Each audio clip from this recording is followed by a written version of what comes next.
దేవునికి కోటాను స్తుతులు చెల్లిస్తున్నాను. మీ అందరికీ ప్రభునామమున వందనాలు తెలియజేస్తున్నాను. అందరూ బాగున్నారు కదా? మీరందరూ సంతోషంగా ఉన్నందుకు దేవుని స్తుతులు చెల్లిస్తున్నాను. వాక్యం చదువుకుని చిన్న ప్రార్థన చేసుకుని వాక్య ఛానల్లోకి పెడదామండి. న్యాయాధిపతుల గ్రంథము 6వ అధ్యాయం 13వ వచనం చదువుతాను. గిద్యోను, చిత్తము నా ఏలినవాడా, యెహోవా మాకు తోడయుండిన ఎడల ఇదంతయు మాకేలా సంభవించెను? యెహోవా ఐగుప్తులో నుండి మమ్మను రప్పించెనని చెప్పుచు మా పితరులు మాకు వివరించిన ఆయన అద్భుత కార్యములన్నీ ఏమాయను? యెహోవా మమ్మను విడిచిపెట్టి విద్యానీయుల చేతికి మమ్మను అప్పగించనని అతనితో చెప్పాను. దయచేసి తల వంచండి, ప్రార్థన చేసుకుందాం. మహోన్నతుడా, మహాగణుడా, గొప్ప దేవ, ఘనమైన మా ప్రభా, మా రక్షక, మీకు వందనాలు. దీనుణ్ణి, పాపిని, పనికిరానిటువంటి వాడిని మీ సన్నిధానంలో నిలబట్టడానికి కూడా ఏ అర్హత లేదు నాయనా. దీనున్న నన్ను మీ సిలువ వెనుక మరుగుపరిచి మీకు మహిమకర మాటలను స్తుతించి ఘనపరిచే మాటలు మా అందరికీ దయచేయండి ప్రభా. ఎంతమంది బిడ్డలైతే ప్రభా ఈ కార్యక్రమం చూస్తున్నారో, వింటున్నారో, వారిని, వారి కుటుంబాలని బహుగా దీవించి ఆశీర్వదించి ఫలింపచేయమని వేడుకొని ప్రార్థిస్తున్నాం తండ్రి. మీరు మాతో ఉండండి, మా మధ్య ఉండండి. ప్రతి చీకటి శక్తిని, అంధకార శక్తిని బంధించి మీ ఆత్మను మా మీద కుమ్మరించమని నజరేయుడైనటువంటి యేసు నామములో వేడుకొని ప్రార్థిస్తున్నాం తండ్రి. ఆమేన్. ప్రియమైనటువంటి సహోదరి సహోదరులారా, ఇశ్రాయేలు ప్రజలు అనేక సందర్భాల్లో అనేక శ్రమలు అనుభవించారు. దేవుడు వారిని అన్యులకు అప్పగించాడు. దానికి కారణం వారు చేసినటువంటి పాపకృత్యాలే, అపరాధాలు. అంటే అన్య దేవతల్ని ఆరాధించటం. వాస్తవానికి మన సమస్యలకు మనమే కారణంగా కనిపిస్తున్నాం. అంటే మన క్రియలు, మన పాపాలు దానికి కారణంగా కనిపిస్తుంది. దేవుని విషయంలో మన అవిధేయత వలన మనకు ఈ విధమైన శ్రమలు, ఈ విధమైనటువంటి బాధలు, వేదనలు కలుగుతున్నాయి. ఉదాహరణకు ప్రస్తుతం ఉన్నటువంటి కరోనా వైరస్ థర్డ్ వేవ్ కూడా రాబోతుంది అని చెప్పి అంటున్నారు. ఎందుకు సంభవిస్తుంది? ఎందుకు ఇదంతా కూడా ప్రపంచం అంతా కూడా వ్యాపించినది? ప్రజలు, వారి పాపాలు. అనేక దేశాల్లో విశృంఖలంగా జరుగుతున్నటువంటి వ్యభిచారం, అనేకమైన దేశాల్లో భయంకరంగా జరుగుతున్నటువంటి దేవునికి వ్యతిరేకమైనటువంటి కార్యాలు, ఇవన్నీ ఉండటం వలన ఈ కరోనా వైరస్ వ్యాప్తి చెందుతుందండి. వాక్యం ఏమని చెప్తుందంటే,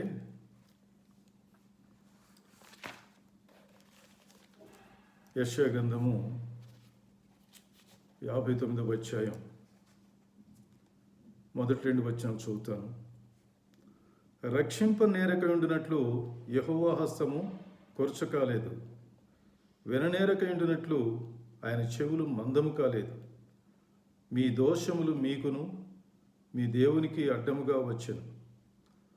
మీ పాపములు ఆయన ముఖమును మీకు మరుగుపరచెను కనుక ఆయన ఆలకింపకై ఉన్నాడు. ఇవండి, చాలామంది ప్రార్థన చేస్తూ దేవుడు మాకు సమాధానం ఇవ్వట్లేదు, మాకు ఈ మేలు జరగట్లేదు, మాకున్నటువంటి జబ్బులు పోవట్లేదు, మేము ఎంతగానో ప్రార్థన చేస్తున్నాం, ఎంతగానో విలపిస్తున్నాం, దేవుని సన్నిధానంలో బహుగా మేము విలపించి ప్రార్థన చేస్తున్నాం, కానీ మాకు మేలు జరగట్లేదని చెప్పని అనేక మంది క్లెయిమ్ చేస్తారు. కానీ వాక్యం ఏం చెప్తుందంటే, రక్షింపనేరకైండునట్లు యెహోవా హస్తం కొరుచకాలేదు. దేవుడు తన హస్తాన్ని చాపి మనకు సహాయపడటానికి సిద్ధంగా ఉన్నాడు. అయితే జరుగుతున్నది ఏమిటంటే, ఆయన విననేరకైండునట్లు ఆయన చెవులు మందము కాలేదు. మనం ప్రార్థన చేస్తున్నప్పుడు, మనం దేవుని సన్నిధానంలో విలపిస్తున్నప్పుడు, ప్రార్థన చేస్తున్నప్పుడు ఆయన వినకుండా ఉంటాడా? తప్పనిసరిగా వింటాడు. ఒక సందర్భంలో యేసుక్రీస్తు ప్రభువారు యెరికో పట్టణం నుండి బయలుదేరి వెళ్తున్నాడు. అక్కడ జరిగినటువంటి ఒక సంఘటన, బతిమయి అనేటువంటి ఒక పుట్టుగుడ్డివాడు ఒకడున్నాడు. అతను అడుగు తింటున్నాడు. అయితే యేసుక్రీస్తు ప్రభువారు ఎక్కడికి వెళ్ళినా జనం తండోపతండాలుగా వస్తూ ఉంటారు. మరి అలాంటి పరిస్థితుల్లో ఎక్కువగా శబ్దం కూడా అవుతుంటుంది. ప్రభువారు అటు వస్తున్నటువంటి విషయం అతను విన్నాడు.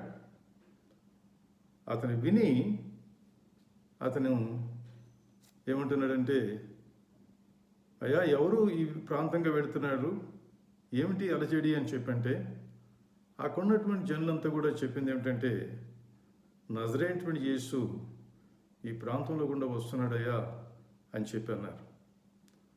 అప్పుడు వెంటనే అతను పెద్దగా కేకేశాడు, దావీదు కుమారుడా, నజరేయుడైన యేసు, నన్ను కరుణించు, నన్ను కరుణించు, నన్ను కరుణించు అని చెప్పని పెద్దగా కేకలు వేశాడండి. ఆ విధంగా కేకలు వేసినప్పుడు ఆ చుట్టుపక్కల ఉన్నవారు ఆయన శిష్యులతో సహా, నువ్వు ఊరకుండుము అని చెప్పని అతను గద్దిస్తే ఇంకా మరి ఎక్కువగా కేకలు వేశాడు. ఎంతగానో అరిచి కేకలు వేస్తున్నాడు, దావీదు కుమారుడా, దావీదు కుమారుడా, నన్ను కరుణించు, నన్ను కరుణించు అని చెప్పని అతను అరుస్తూ కేకలు వేస్తున్నాడు. ప్రభువు ఆ కేక విన్నాడు. విననేరకైండునట్లు ఆయన చెవులు మందం కాలేదు. ప్రభువు ఆ కేక విన్నాడు. కేక విని అతను తీసుకురమ్మని చెప్పానంటే, అక్కడ ఉన్నటువంటి వారు ఆయనని పిలుస్తున్నాడు, రావయ్యా అని చెప్పని అడిగారు. అప్పుడు వెంటనే అతను తన పై వస్త్రం తీసి కింద పడేసి దిగ్గును లేచి ప్రభు దగ్గరికి వచ్చాడు. అప్పుడు ప్రభు అంటున్నాడు, నేను నీకు ఏం చేకూర్చున్నావు అని చెప్పినప్పుడు, అయ్యా, చూపు పొందుకూర్చున్నానయ్యా అని ప్రభుతో అన్నప్పుడు, ప్రభు, నీ విశ్వాసం నిన్ను స్వస్థపరిచింది అని ఎప్పుడైతే ప్రభు అన్నాడో ఆ క్షణంలోనే అతనికి చూపు వచ్చిందండి.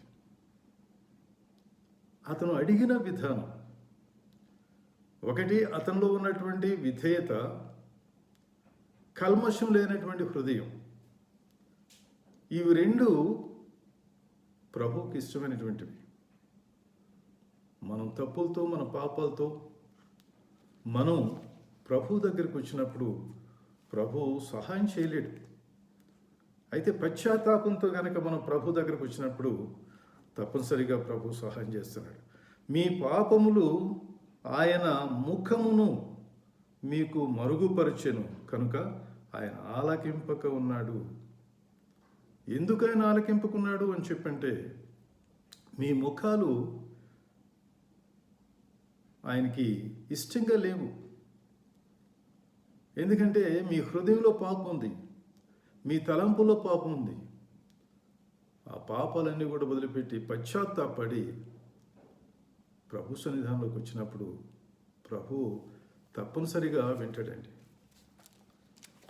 ఇక్కడ నా యొక్క జీవిత సాక్ష్యాన్ని కూడా మీకు చెప్పవలసి ఉంది. ఒకానొకప్పుడు నాకు, అంటే అప్పుడే ఎంఏ అయిపోయింది యూనివర్సిటీలో, ఆంధ్ర యూనివర్సిటీలో. ఉద్యోగం నాకు చాలా అవసరం. ఆ ఉద్యోగం కోసం ఎంతగానో ప్రార్థన చేస్తున్నాను.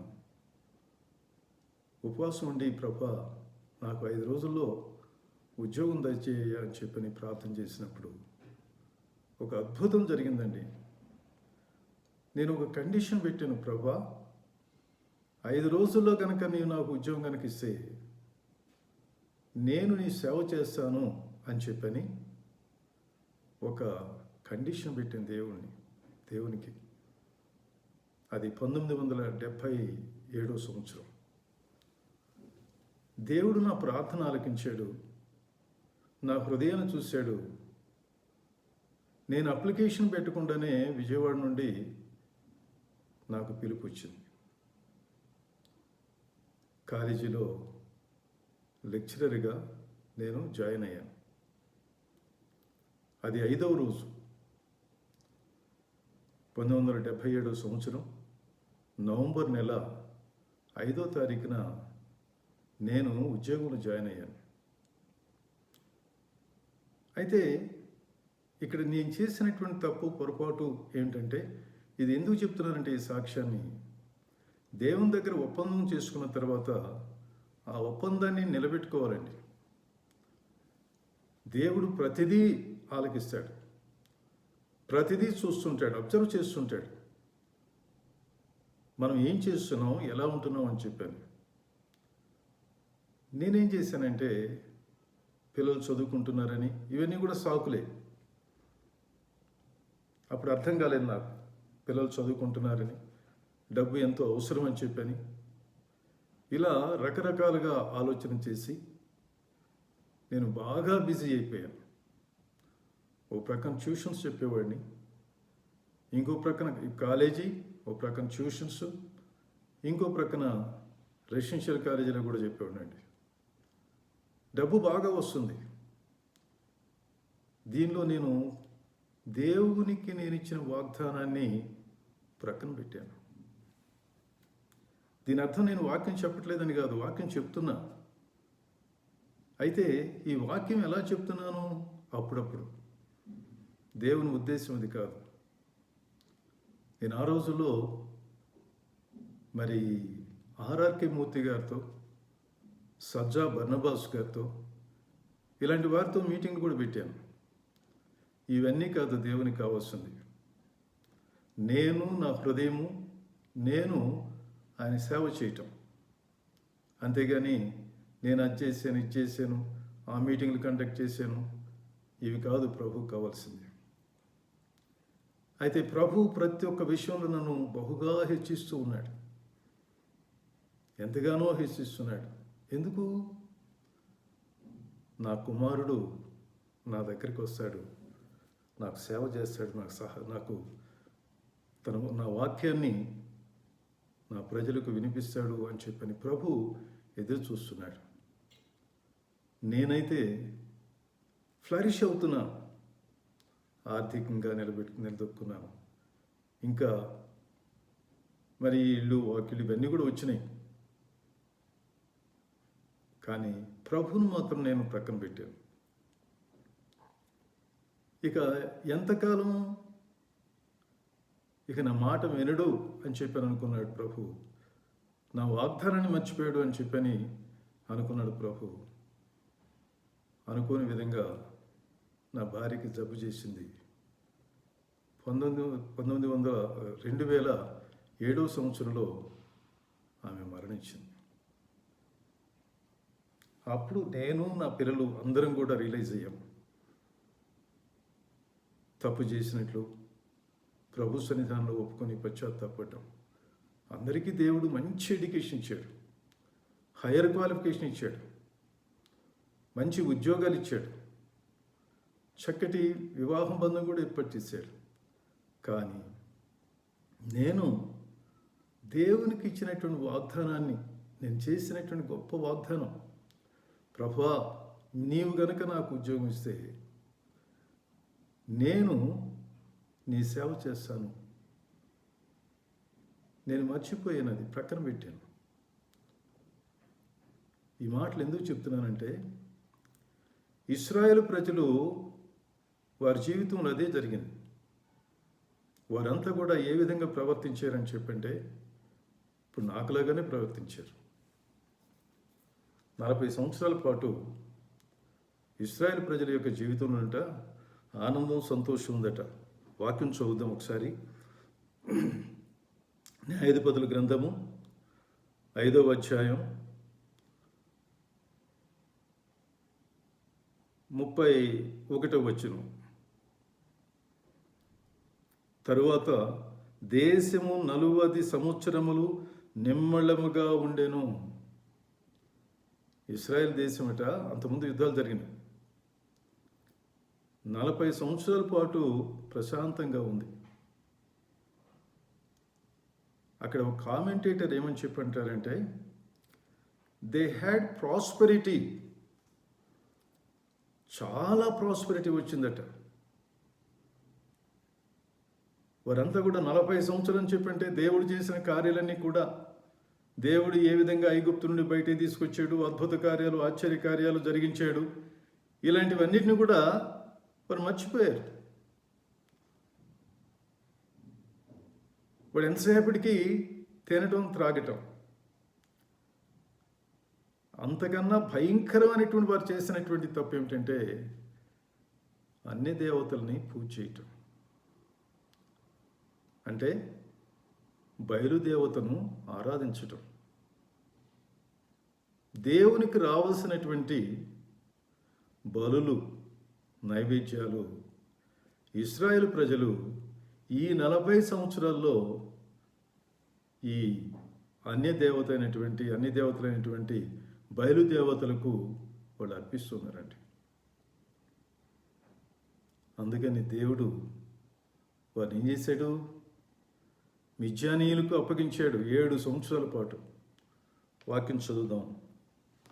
ఇశ్రాయేలీలు యెహోవా దృష్టికి దోషులైనందున, నేను చేసినటువంటి దోషమే ఇశ్రాయేలు ప్రజలు కూడా చేశారు, వారు దోషులై ఉన్నారు. ఇశ్రాయేలీలు యెహోవా దృష్టికి దోషులైనందున యెహోవా 7 ఏండ్లు వారిని మిద్యానీయులకు అప్పగించెను. మిద్యానీయులు ఈల చెయ్యి ఇశ్రాయేలు మీద హెచ్చాయను కనుక వారు మిద్యానీయుల ఎదుట నిలువలేక కొండలలోనున్న వాగులను, గుహలను, దుర్గములను తమకు సిద్ధపరచుకునిరి. దేవుడు వారిని పాలు తేనెలు ప్రవహించేటువంటి ప్రాంతానికి యుద్ధం చేయకుండానే నడిపిస్తే గొప్ప కార్యాలు, ఆశ్చర్య కార్యాలు, అద్భుత కార్యాలు జరిగించి ఎర్ర సముద్రం చీల్చడం అని చెప్పంటే సామాన్య విషయం కాదది. ఆ ఎర్ర సముద్రం తీల్చి ఆరినటువంటి నేల మీద దేవుడు వారిని నడిపించాడు. వారి కోసం ఆ ఎడారి ప్రాంతంలో మన్నా అనేటువంటి ఆహారాన్ని వారి కోసం కురిపించి 40 సంవత్సరాలు పోషించే దేవుడు. అంతేకాకుండా యెహోషువ నాయకత్వంలో ఆ యోర్దాను నదిని కూడా 2 పాయలుగా చీల్చి 2 జలరాశులుగా చేసి ఆరినటువంటి నేల మీద వాడు నడిచేటట్లు చేశాడు. ఇంకో గొప్ప కార్యం ఏం చెప్పంటే, యుద్ధం చేయకుండానే ఎరికో గోడల్ని కూల్చేసి దేవుడు ఎరికో మీద యుద్ధం అనుగ్రహించాడు. ఆ విధంగా ఇశ్రాయేలు ప్రజల్ని పాలు తేనెలు ప్రవహించడం అంటే అర్థం ఏంటంటే సమృద్ధి అయినటువంటి జీవితం కలిగినటువంటి, చక్కటి పంటలు పండేటువంటి ధాన్యములు కానీ, ఒలివలు కానీ, లేదా ద్రాక్షలు కానీ సమృద్ధిగా పండేటువంటి ఆ ప్రాంతానికి తీసుకొచ్చి పెడితే 40 సంవత్సరాలు వాళ్ళు దేవుని మర్చిపోయారు. నేను అందుకనే ప్రారంభంలో ఓ మాట చెప్పాను. కరోనా విషయం ఎందుకు ఇంత ఎక్కువగా జరుగుతుంది అని చెప్పానంటే, ఒకటి వారు చేసిన పాపాలు, ప్రజలు చేస్తున్నటువంటి పాపాలు ప్రపంచవ్యాప్తంగా. రెండవది ఏంటంటే, ఇప్పుడు మనం చూస్తుంటే రిలాక్సేషన్, కరోనా ఉన్నటువంటి టైంలో జనమంతా కూడా చర్చికి వెళ్ళాలని చెప్పని ఆతృత కలిగి ఉన్నారు, ప్రార్థన చేయాలనుకున్నారు. ఈ విధంగా టీవీలో దేవుని వాక్యం వినటానికి శ్రద్ధ కలిగి కుటుంబంతో సహా వచ్చి ఉండేవాడు. కానీ ఈ రోజున పరిస్థితి ఏమిటంటే ఇది తగ్గిపోయింది. గవర్నమెంట్ ప్రక్కన మాస్కులు పెట్టుకోండి, శానిటైజేషన్ మీతో పాటుగా తీసుకెళ్ళండి అని చెప్పని హెచ్చరిక చేస్తున్నప్పుడు కూడా వాళ్ళు పట్టించుకోవట్లేదు. నేను విజయవాడ చూస్తున్నాను, ఎంతోమంది ప్రజలు రోడ్ల మీదకు వస్తున్నారండి, మాస్కు లేకుండా వస్తున్నారు. ఇంకా ఆ శానిటైజేషన్ అనేటువంటిది దాని గురించి పట్టించుకోవట్లేదు. నార్మల్ లైఫ్ని లీవ్ చేస్తున్నారు. తినటం, త్రాగటం. ఆ రోజున ఆ సొదొమ గొమొర్రా పట్టణ ప్రజలు ఏ విధంగా ప్రవర్తించారో, వాళ్ళట తినుచు త్రాగుచు పెండ్లాడుచు పెండికిచ్చుకుంటూ పుచ్చుకుంటూ ఇవన్నీ చేస్తున్నారు. అలాంటి పరిస్థితుల్లో దేవుడు వారి మీదకి భయంకరమైనటువంటి ఈ సల్ఫరస్ రెయిన్, అగ్నిగంధకంతో కూడినటువంటి వర్షాన్ని రప్పించాడు. అదంతా కూడా కాలి బుగ్గి అయిపోయింది. కొంతమందికి అనుమానం రావచ్చేమో, ఇదంతా కూడా బైబిల్లో ఉంది, అది కరెక్టేనా అని చెప్పాను. ప్రియులారా, అది కరెక్టే. నేను ఆ ప్రాంతానికి వెళ్ళాను. డెడ్ సీ ప్రాంతంలో, అంటే మృత సముద్రం, ఆ ప్రాంతంలో జరిగినటువంటిది ఈ సంఘటన. ఈరోజు కూడా సజీవ సాక్ష్యంగా అక్కడ ఈ సల్ఫర్తో కూడినటువంటి కొన్ని పొరలు, కాలినటువంటి కొన్ని పొరలు ఉన్నాయని చెప్పండి శాస్త్రజ్ఞులు నిరూపించారు. అంతేకాదు, మరి ఉప్పు సముద్రపు ఒడ్డున ఒక శిలా విగ్రహంగా మారిపోయింది. ఆమె కూడా, ఆ విగ్రహం కూడా అక్కడ మనకు కనబడుతుంది. కనుక ఇవన్నీ కూడా కథలు కాదు, అవి సజీవ సత్యాలు. మనం చూడగలుగుతున్నాం ఈ రోజున కూడా. ఇశ్రాయేలు ప్రజలు వారు చేసినటువంటి తప్పులు, వాళ్ళు చేసినటువంటి పొరపాట్లను బట్టి, పాపాలను బట్టి దేవుడు వారిని శిక్షించి, దేవుని ఉద్దేశం ఏమిటి? మరలా వాళ్ళని తన బిడ్డలుగా చేర్చుకోవటం. ఒక మాట రాయబడి ఉంది, ఒక కామెంటేటర్ అంటాడు, ఇజ్రాయెల్స్ సిన్ వాజ్ రెన్యూడ్. వారి పాపమట పదే చేస్తున్నారట ఈ 40 సంవత్సరాల్లో. ఇజ్రాయెల్స్ ట్రబుల్స్ వర్ రిపీటెడ్. అందుకని వాళ్ళకున్నటువంటి కష్టాలు, శ్రమలు రిపీటెడ్గా మరలా వారి మీదకి వస్తున్నాయట, వారి పాపాలను బట్టి. ఇంకో మాట అంటాడు, let all that sin expect suffering. పాపానికి వచ్చేటువంటి జీతం మరణం. సఫరింగ్ అంటే బాధ, వేదనే, కానీ మరణం. ఇవన్నీ కూడా సిద్ధంగా ఉన్నాయట. అందుకోసం చెప్పని జాగ్రత్తగా ఉండాలి. కరోనా రాకముందు ప్రజలు ఎలాగున్నారు, కరోనా వచ్చిన తర్వాత ప్రజలు ఎలాగున్నారు, కరోనా తరువాత ప్రజలు ఏ విధంగా ఉన్నారు. ప్రియులారా, మా కుటుంబం కూడా కరోనాకి గురైంది. అయితే దేవుని యొక్క మహాకృపను బట్టి నేను, నా కుమారుడు దాని కోరల నుండి బయటపడ్డాం. మా కోడలు, బిడ్డలు, చిన్న బిడ్డలు ఇద్దరు కూడా ఆ కోరల నుండి బయటపడ్డాం. అది కేవలం ప్రార్థన వల్లనే. అనేకులు ప్రార్థన చేయటం వల్ల, అనేకులు మా కోసం ప్రార్థన చేశారు. అందువలన మేము రక్షించబడ్డాం. కనుక ఇది ప్రతి ఒక్కరు కూడా ఒక హెచ్చరిక. మొన్న ఈ మధ్యకాలంలో ఒక పాస్టర్ గారికి ఫోన్ చేస్తే పాస్టర్ గారు అన్నారు, అయ్యా నాకు కూడా కరోనా వచ్చింది, నా భార్యకి వచ్చింది, పిల్లల్ని ప్రక్కన పెట్టాము. ఇది ఎప్పుడో సంఘటన కాదండి, రీసెంట్గా జరిగినటువంటిది. ఒక 20 రోజుల క్రితం జరిగినటువంటిది. మేము కరోనాతో సఫర్ అవుతున్నాం అని చెప్పినప్పుడు వారు ప్రార్థన చేశారు, నేను ప్రార్థన చేశాను, సంఘం ప్రార్థన చేశారు. దేవుని కృపను బట్టి వారి భార్యకి ఆయనకి, వాళ్ళ భార్య ముందు స్వస్థపడ్డారు, తర్వాత ఆయన కూడా స్వస్థపడ్డారు. దేవుని నామానికి స్తుతులు కలుగును గాక, స్తోత్రం కలుగును గాక. ఇశ్రాయేలు ప్రజలు ఆ స్థితిలో ఉన్నారు.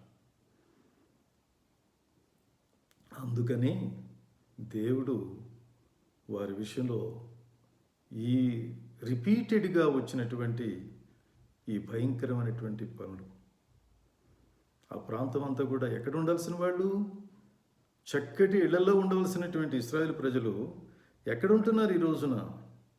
కొండ గుహల్లో ఉంటున్నారు, బొరియలో ఉంటున్నారు, కోటలాంటివి కట్టుకుని అక్కడ ఉంటున్నారు. వారి సొంత పంట తినడానికి లేదు. ధైర్యంగా వచ్చి, ఇదిగో ఇది మా పొలం, ఈ పొలంలో ఉన్నటువంటి ఈ పంట, ఈ గోధుమ పంటను మేము నూర్చుకుంటాం,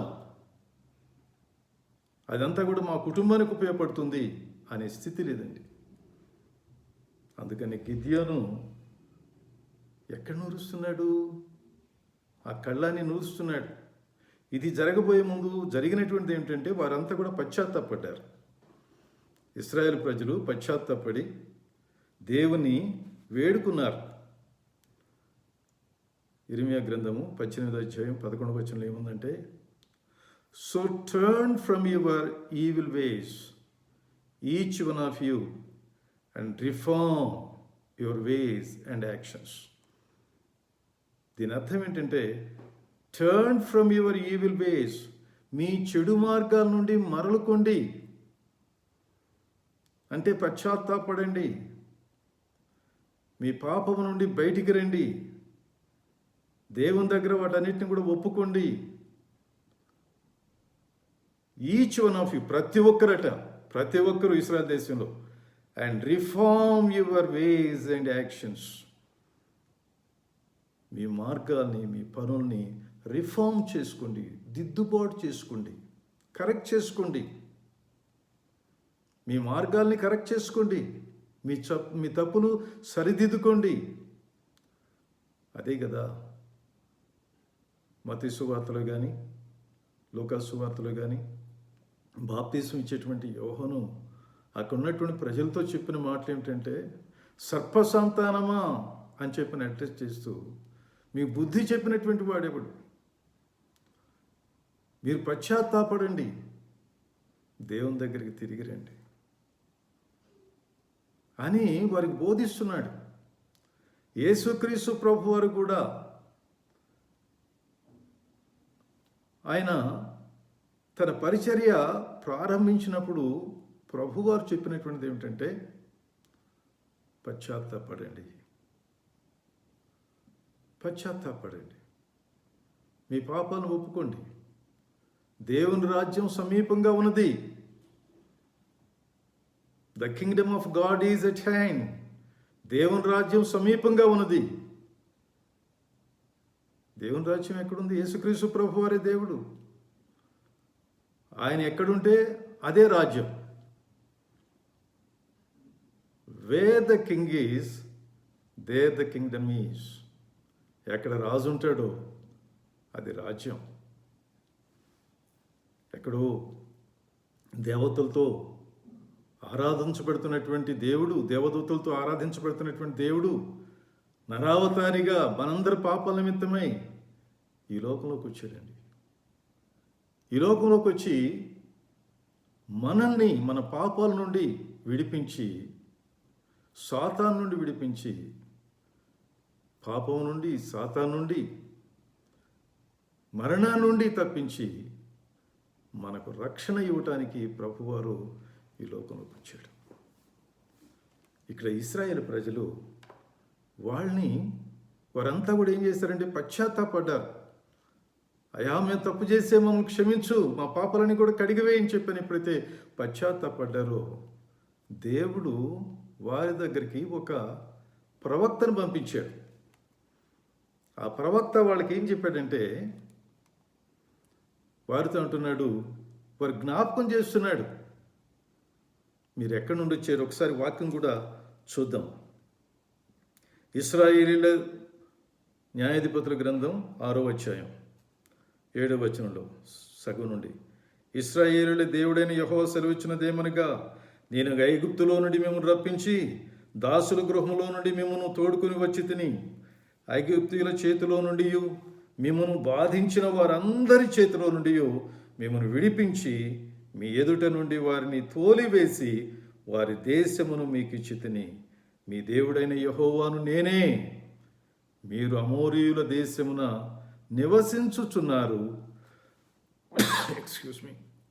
వారి దేవతలకు భయపడుకుడి అని మీతో చెప్పి తిని గాని మీరు నా మాట వినకపోతిరి. అంటే అమోరీయుల దేవతల్ని మీరు ఆరాధిస్తున్నారు. సర్వశక్తి కలిగినటువంటి దేవుడు నేను మిమ్మల్ని ఐగుప్తు నుండి తీసుకొచ్చినటువంటి వాడిని, ఈ పాలు తేనెలు ప్రవహించేటువంటి సస్యశ్యామలగా ఉన్నటువంటి సమృద్ధిగా ఉన్నటువంటి ప్రాంతంలోకి క్షమించండి, ఈ ప్రాంతంలోకి నడిపించిన దేవుణ్ణి మీరు నన్ను మర్చిపోయారు. అన్ని దేవతలను ఆరాధిస్తున్నారు. అమోరీయుల దేవతలు, ఈ బయలుదేవతలను మీరు ఆరాధిస్తున్నారు. నాకు చెందవలసినటువంటి ఈ బలులు నైవేద్యాలు ఆ అన్య దేవతకు మీరు అర్పిస్తున్నారు. కేవలం రాళ్లకు మీరు అర్పిస్తున్నారు అని చెప్తున్నాడు. అయితే దేవుడు కరుణామయుడు గనక, కృపామయుడు గనక అంతటితో ఆగలా. తర్వాత వాక్యం చూద్దాం. ఏమనుందంటే, యెహోవా దూత, పాత నిబంధన గ్రంథంలో యెహోవా దూత అని చెప్పంటే తండ్రి కుమార పరిశుద్ధాత్మలో రెండవ వ్యక్తి అయినటువంటి యేసుక్రీస్తు ప్రభువారే ఆయా సమయాల్లో యెహోవా దూతగా మనుష్య రూపంలో దర్శనమిచ్చాడు. పండితులందరి యొక్క అభిప్రాయం అదే. ఎందుకంటే నేను నేను నేను అని చెప్పి అంటున్నాడు. యెహోవా దూత వచ్చి అంటున్నాడు, అబీయజ్రీయుడైన యోవాషునకు కలిగిన ఓఫ్రాలోని మస్తకి వృక్షము క్రింద కూర్చుండెను. యోవాషు కుమారుడైన గిద్యోను మిద్యానీయులకు మరుగయుండునట్లు గానుగ చాటున గోధుమలను దుళ్ళగొట్టుచుండగా. గోధుమలు ఎక్కడ దుళ్ళగొడతారండి? ఇప్పుడు మనకు పొలాలు ఉన్నాయి, కుప్పలు వేస్తారు, కుప్పలు కొడతారు, ఒక పెద్ద బల్లేసి కుప్పలు కొడతారు, ధాన్యం కింద పడుతుంది. ఆ తర్వాత ఏం చేస్తారు? ఆ ధాన్యం తీసుకుని ఆ బల్ల మీద ఎక్కడం కానీ, లేదా ఆ బండి మీద నిలబడి తూర్పూర పడుతుంటారు. పొట్టంతా కూడా పక్క వెళ్ళిపోతుంది. మంచి విత్తనాలు లేదా వడ్లు కింద పడిపోతుంటుంటాయి. సరే, ఈ రోజునైతే టెక్నాలజీ బాగా పెరిగిపోయింది కనుక ఆ ట్రాక్టర్స్తో ఈ పని అంతా కూడా చేస్తున్నారు అనుకోండి. మరి ఆ రోజున గోధుమలు కూడా ఆ విధంగానే దుళ్ళగొట్టుకోవాలి. పబ్లిక్గా వాళ్ళ పొలాలు, అవన్నీ కూడా వాళ్ళ పొలాలే. ఆ పొలాల్లో ఉండి వాళ్ళ పొలాల్లో వాళ్ళు గోధుమలు చక్కగా నిర్భయంగా దుళ్ళగొట్టుకుంటూ ఉండాలి. కానీ ఎక్కడున్నాడు గిద్యోను? చాటుగా.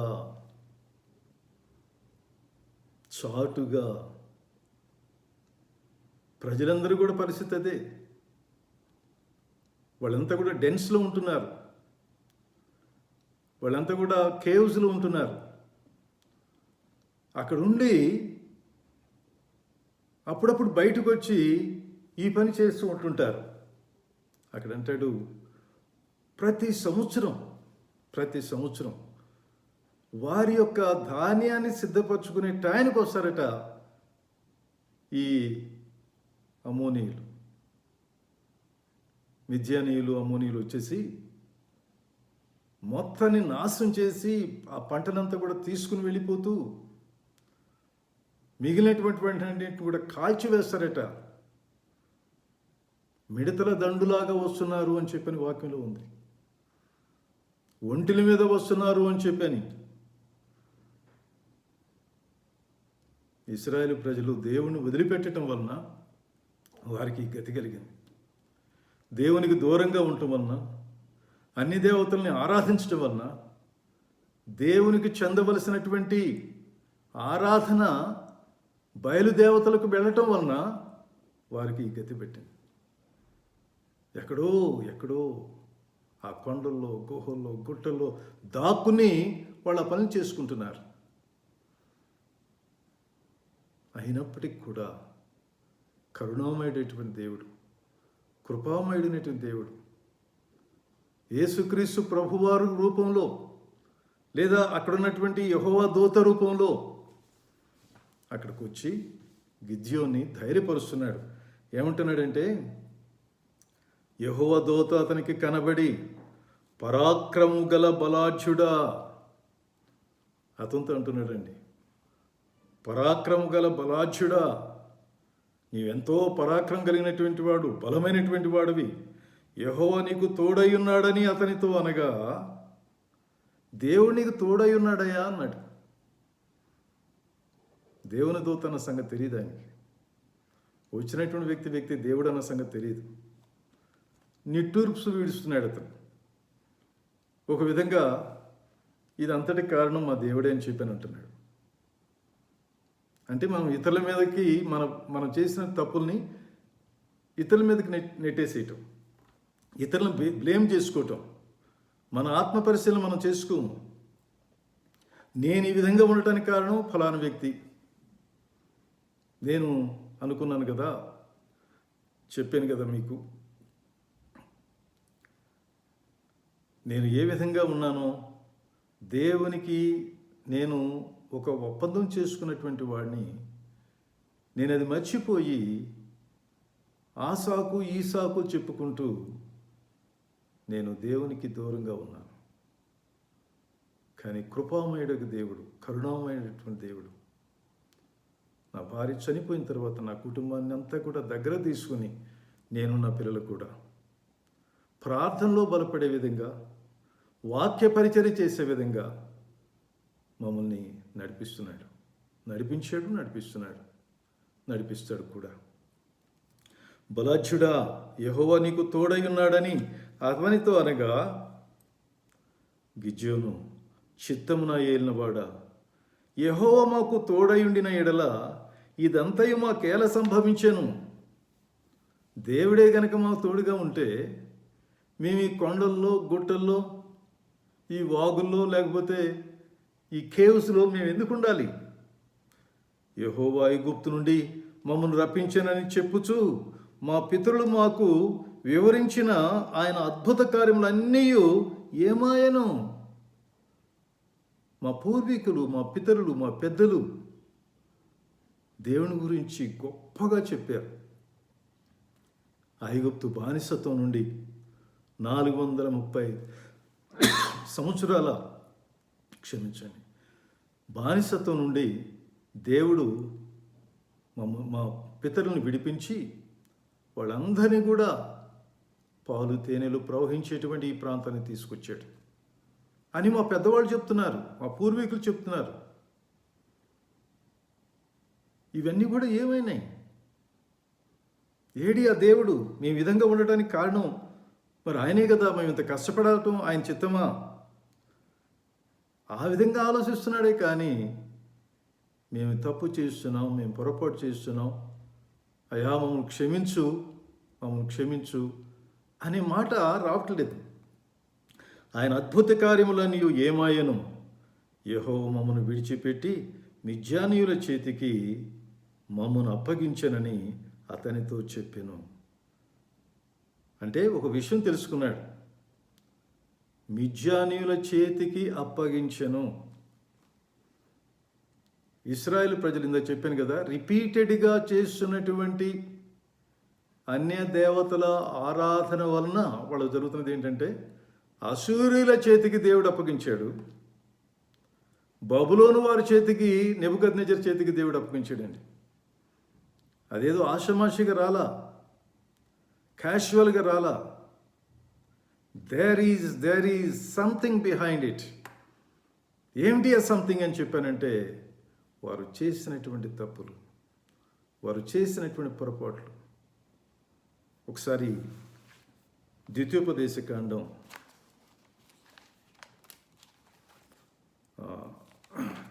దినవృత్తాంతములు చివరి అధ్యాయం,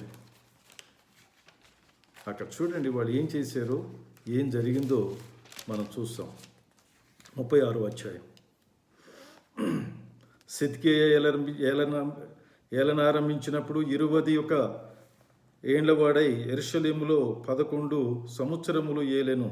అతడు తన దేవుడని యెహోవా దృష్టికి చెడు నడచుచు ఆయన నియమించిన ప్రవక్త అయిన ఇర్మియా మాట వెనకయు తన్ను తాను తగ్గించుకొనకయు ఉండెను. మరియు దేవుని నామమును బట్టి తన చేత ప్రమాణము చేయించిన నెబుకద్నెజరు రాజు మీద అతడు తిరుగుబాటు చేసెను. అతడు మొండితనము వహించి ఇశ్రాయేలుల దేవుడైన యెహోవా వైపు తిరగక తన మనసును కఠినపరుచుకొనెను. అదియుగాక యాజకులలోను జనులలోను అధిపతులకు వారు అన్ని జనులు పూజించు హేయమైన విగ్రహములను పెట్టుకుని. ప్రియమైనటువంటి సహోదరి సహోదరులారా, దయచేసి వినండి. ఆ హేయమైన విగ్రహం, మీరు అనుకోవచ్చు మేమేమన్నా హేయమైన విగ్రహాలు పెట్టుకున్నామా? కానీ డబ్బు మీద వ్యామోహం కూడా విగ్రహమే, పదవి మీద వ్యామోహం విగ్రహమే, అక్రమంగా అన్యాయంగా సంపాదించాలనుకోవటం విగ్రహమే. నేను కూడా విగ్రహారాధన చేశాను. ఏ విధంగా అని చెప్పంటే, నేను ట్యూషన్లు ఎక్కువ చెప్తూ అది విగ్రహమే, డబ్బు ఎక్కువ సంపాదిస్తూ అది విగ్రహమే. ఇదంతా కూడా దేవునికి వ్యతిరేకమైన కార్యం. కారణం ఏంటంటే, నేను ఆయన పని చేస్తానని చెప్పని ఒప్పుకున్నాను, ఒప్పందం చేసుకున్నాను. ఆ ఒప్పందం నేను మీరేను, దాని రిజల్ట్ నేను అనుభవించానండి. అందుకని మీకు అలాంటిది రాకూడదని చెప్పని నేను మీకు విజ్ఞాపన చేస్తున్నాను, ప్రాధేయపూర్వకంగా మీకు మనవి చేస్తున్నాను. దేవుని దగ్గర ఒప్పందం చేసుకున్న తర్వాత అది నిర్వర్తించడానికి మీరు తప్పనిసరిగా ముందుకు రావాలి, తప్పనిసరిగా చేయవలసిందే. అది చేయకపోతే ఏమవుతుందని చెప్పంటే, దానివలన వచ్చే మూల్యం చాలా ఎక్కువ అండి. ఆ మూల్యం నేను నా భార్యను పోగొట్టుకున్నాను. కనుకనే అనుభవపూర్వకంగా చెప్తున్నాను, దయచేసి దేవుని దగ్గరికి రండి. హేయమైన విగ్రహములను పెట్టుకొని బహుగా ద్రోహులై ఏమయ్యారు? ఇశ్రాయేలు ప్రజలు ద్రోహులయ్యారట. విగ్రహారాధన చేస్తూ హేయమైనటువంటి విగ్రహాలని, బయలుదేవతను, అషీరా దేవతను, ఇంకా రకరకాల దేవతలు ఉన్నారు వాళ్ళకి సంబంధించినటువంటి వారు, వారందరినీ కూడా ఆరాధిస్తూ హేయమైనటువంటి పనులు చేస్తున్నారు. ద్రోహులై యెహోవా యెరూషలేములో పరిశుద్ధపరిచిన మందిరమును అపవిత్రపరిచిది. ఎంత ఘోరం అండి, ఎంత ఘోరం. సొలొమోనుకు ప్రామిస్ చేశాడు దేవుడు, ఈ యెరూషలేములో నేను నివాసం ఉంటున్నాను, ఈ యెరూషలేము గుడిలో నేను ఉంటాను. కానీ దాన్ని అపవిత్రపరిచారు. వారి పితరుల దేవుడైన యెహోవా తన జనుల యందును తన నివాస స్థలమందును కటాక్షం గలవాడై అయినప్పటికి కూడానండి, హీస్ ఎ కంపాషనేట్ గాడ్. దేవునికి ఉన్నటువంటి పేరు కంపాషనేట్ గాడ్. కనికరం గల దేవుడు, దయగల దేవుడు, ప్రేమగల దేవుడు, కృపామయుడు. అపారమైనటువంటి కృప, అపారమైన ప్రేమ, అపారమైనటువంటి కరుణ సంపత్తి కలిగినటువంటి వాడు. అలాంటి దేవుడు ఏం చేస్తున్నాడు? వారి యొద్దకు తన దూతల ద్వారా వర్తమానం పంపుచూ వచ్చెను. హెచ్చరిక చేస్తున్నాడు. మీరు తప్పు చేస్తున్నారు, మీరు పొరపాటు చేస్తున్నారు, ఆ విధంగా చేయకూడదు అని చెప్పని హెచ్చరిక చేస్తున్నాడు. పెందరికడా లేచి పంపుచూ వచ్చినను వారు దేవుని దూతలను ఎగతాళి చేయుచు ఆయన వాక్యములను తృణీకరించుచు ఆయన ప్రవక్తలను హింసించుచురాగా నివారింప శక్యము కాకుండా యెహోవా కోపము ఆయన జనుల మీదకి వచ్చెను. ఎంతమంది ప్రవక్తలు ఎంత ప్రార్థన చేసినా ఇక దేవుడు వినే పరిస్థితి కనపట్లేదు. నివారింప శక్యముగా అనేటువంటి విధంగా కోపం వచ్చింది, క్రోధం వచ్చింది. దాని రిజల్ట్ ఏంటంటే కల్దీయులను, అంటే నెబుకద్నెజర్ సైనికుల్ని యెరూషలేము మీద పంపిస్తే యెరూషలేము దేవాలయాన్ని దోచేశారు. బంగారం తాపడం ఉంటుంది, ఎంతో ధనరాశులు ఉన్నాయి దానిలో. దావీదు మహారాజు సంపాదించినటువంటి ధనరాశులు, సొలొమోను సంపాదించినటువంటి ధనరాశులు ఉన్నాయి. వాటన్నిటిని కూడా దోచేసి యెరూషలేము దేవాలయాన్ని తగలబెట్టారండి. పిల్లలు, పెద్దలు, వృద్ధులు అనేటువంటిది లేకుండా ఊచకోత కోసారు. ఎందుకు ఇదంతా కూడా జరిగింది? ఎందుకు ఇదంతా జరిగిందని చెప్పంటే వారి పాపం, దేవునికి వ్యతిరేకమైనటువంటి కార్యాలు చేయటం వలన జరిగినటువంటివన్నీ కూడా. అయినప్పటికీ కూడా కృపగలిగిన దేవుడు, దయగలిగిన దేవుడు అక్కడ కూడా ఇర్మియాకు మరలా ఒక మాట చెప్తున్నాడండి. 70 సంవత్సరాల తర్వాత ఆ చెరబట్టినటువంటి వారిని మరలా యెరూషలేము తెప్పిస్తాను అంటున్నాడు. ఎంత కృప, ఎంత కనికరం, ఎంత ప్రేమ, ఎంత దయగలిగినటువంటి వాడండి దేవుడు. ప్రియమైనటువంటి సహోదరి సహోదరులారా, ఇక్కడ కూడా ఇశ్రాయేలీలు పశ్చాత్తాపడి దేవుని వైపు తిరిగి కేక వేసి ప్రార్థన చేస్తూ విజ్ఞాపన చేస్తూ, అయ్యా ఆ మిద్యానీయులు వచ్చి మమ్మల్ని నాశనం చేస్తున్నారు, మాకు సహాయం చేయడానికి రండి అని చెప్తే ముందేమో ప్రవక్తను పంపించాడు, తర్వాత తానే స్వయంగా యెహోవా దూతగా వచ్చాడు. అంటున్నాడు,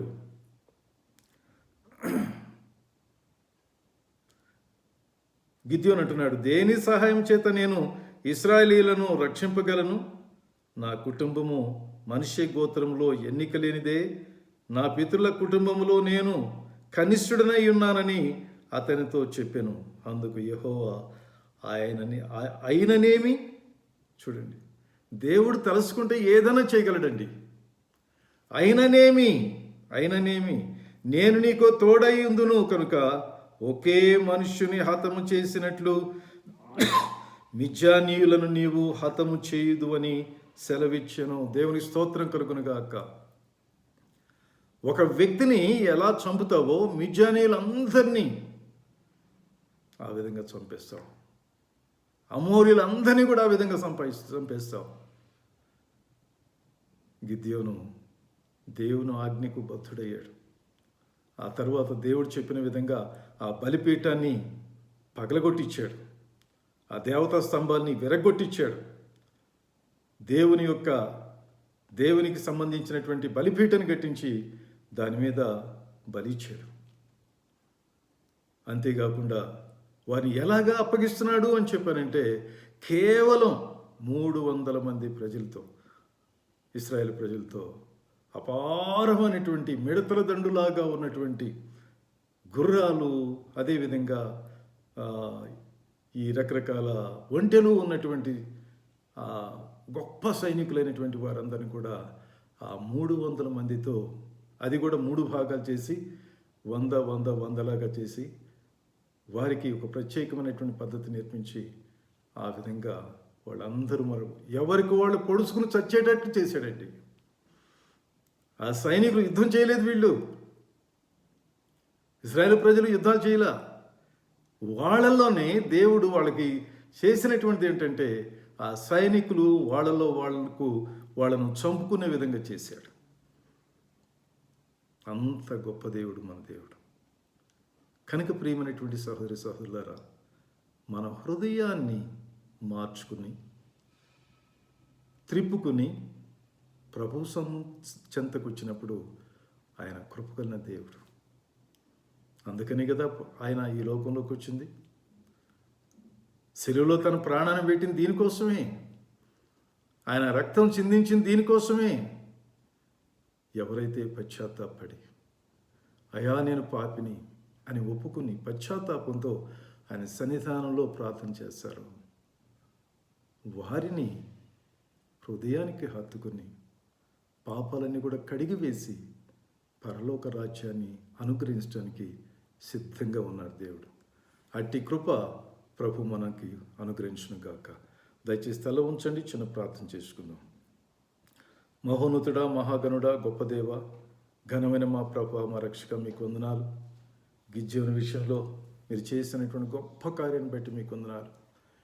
ఇశ్రాయేలు ప్రజలు తప్పు చేసినప్పటికీ నాయన పశ్చాత్తాపంతో మీ సన్నిధానంలోకి తిరిగి వచ్చినప్పుడు, మీకు మొరపెట్టినప్పుడు, ప్రార్థించినప్పుడు వారి ప్రార్థన ఆలకించి ప్రభా అయా ప్రవక్తను పంపించారు. అంతేకాదు తర్వాత మీరే స్వయంగా వచ్చి నాయన గిద్యోన్ని బలపరిచి ఆ మిద్యానీయుల మీద, అమోరీయుల మీద యుద్ధం చేయించి వారి గొప్ప విజయాన్ని ప్రసాదించిన గొప్ప దేవుడు నాయన, మీకు వందనాలు, మీకు స్తుతులు స్తోత్రాలు. అయా దీనుని పాపులమి పనికిరానటువంటి వారు మీ సన్నిధానంలో చేరి ప్రార్థించేస్తున్నాం. మేము కూడా మా తప్పులు ప్రభా మీ సన్నిధానం ఒప్పుకుని పశ్చాత్తాపడి నాయన మీకు పూర్తిగా సమర్పించుకుని సరెండర్ అయి మీ బిడ్డగా జీవించే కృప మా అందరికీ దయచేయమని, వాక్యం వింటున్న ప్రతి ఒక్క బిడ్డని, ప్రతి ఒక్క కుటుంబాన్ని పేరు పేరున దీవించి ఆశ్రయించుమని, కృపా సమాధానాలతో నింపమని మా ప్రభుని ప్రియకుమారుడని యేసుక్రీస్తు వారి ఘననామున వేడుకొని ప్రార్థిస్తున్నాం తండ్రి. Amen, amen, amen. మన తండ్రి అయిన దేవుని ప్రేమయు, కుమారుడని యేసుక్రీస్తు వారి కృపయు, పరిశుద్ధాత్మని యొక్క అన్యోన్య సహవాసం మనకు, మన కుటుంబాలకు ఇప్పుడు ఎల్లప్పుడూ సదాకాలం తోడుగుండును గాక. Amen, amen, amen. అందరికీ వందనాలు.